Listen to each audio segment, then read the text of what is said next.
são vários tipos, né?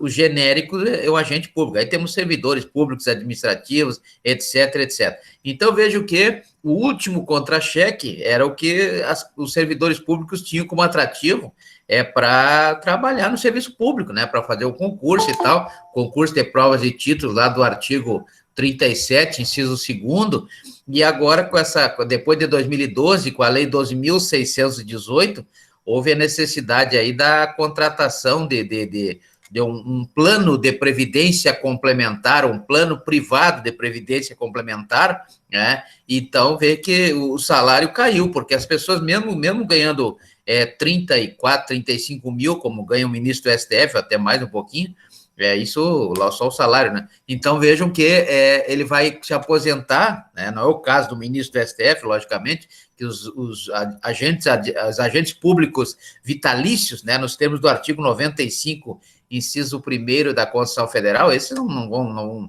sofrer perda nenhuma no salário. Mas os demais servidores, né, mesmo ganhando altos salários, como 15, 20, 18 mil, 20 mil, vão se aposentar recebendo, no máximo, aí, o teto da Previdência Social, que hoje é de 6.435, né? Acontece também no privado acontece da pessoa, ela contribui a vida inteira com 11% sobre o teto da Previdência, que é R$ 6.433, e ela ganha R$200 mil por mês, R$300 mil por mês, R$500 mil por mês, mas ela só pode contribuir com 11% sobre esses 6.433, que é o teto da Previdência. E com isso, quando ela se aposentar, ela vai ganhar, no máximo, 6.433. Então, veja que... Professor. Oi, diga. Diga, doutor.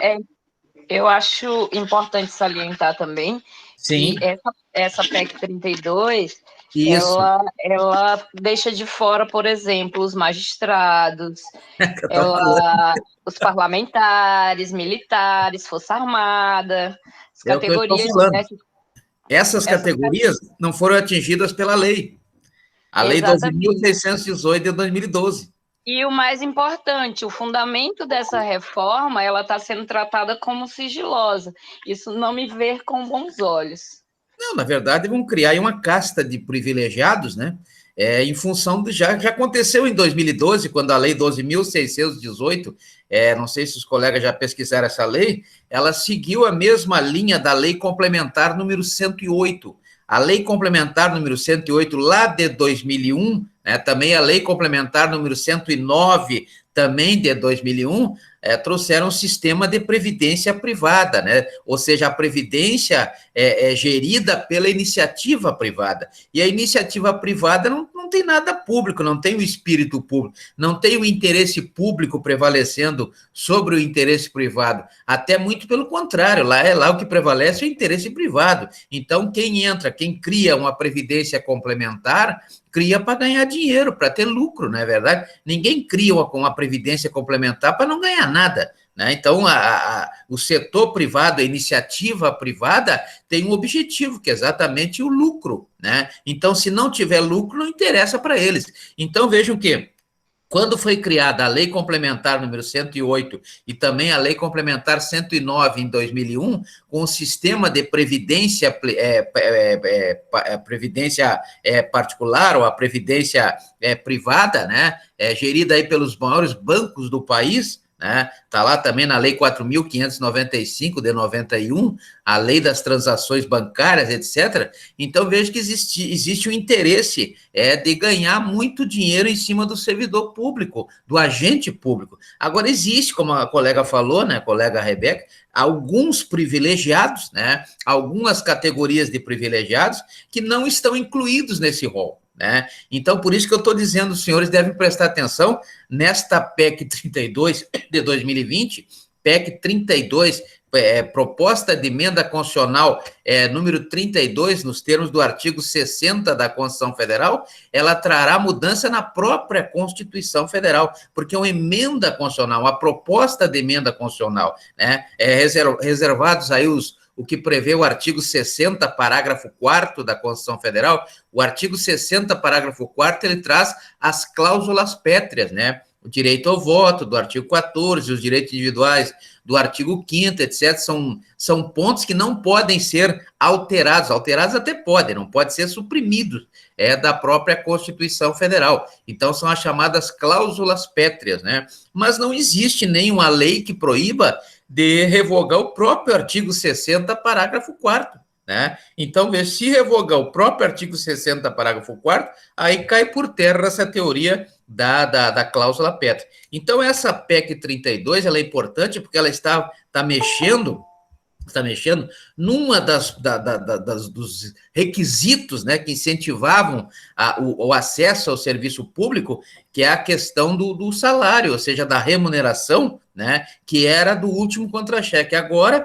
vai cair aí para o teto da Previdência, para aqueles que tiverem aí uma média de 100%, e isso também alterou, né, com a emenda constitucional número 103, a última reforma previdenciária, alterou, antes era 80% das melhores contribuições, a média, então podia desprezar 20 daquelas que a pessoa passar aquela fase na vida que ganha pouco, né, contribui pouco, então pegava esses 20% piores contribuições e tirava fora, só pegava os 80 melhores e fazia a média aritmética. Agora caiu, está lá no artigo 28 da Lei 8.213 de 91, a Lei de Benefícios da Previdência, que a média agora é pelo 100%. Então, se o camarada passou um período na vida que ele ganhou aí um salário mínimo, isso aí vai puxar o salário dele para baixo, né? Já puxa com o fator previdenciário da Lei 9.876,